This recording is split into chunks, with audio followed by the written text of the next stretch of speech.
Dieses zu erwerbende neuwertige 5-Zimmer-Reihenendhaus liegt im Kreis Schwäbisch Hall. Dieses 3-Etagenhaus wurde im Jahr 1997 erbaut und 2013 saniert. Es wird über eine Ölzentralheizung beheizt.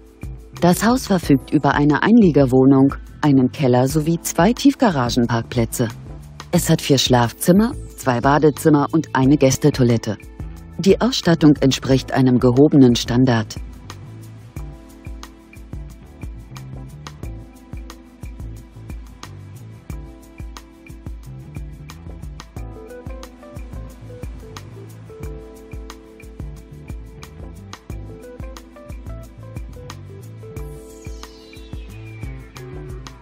Auf einer Grundstücksfläche von ca. 538 Quadratmetern bietet das Gebäude eine Wohnfläche von ca. 132 Quadratmetern.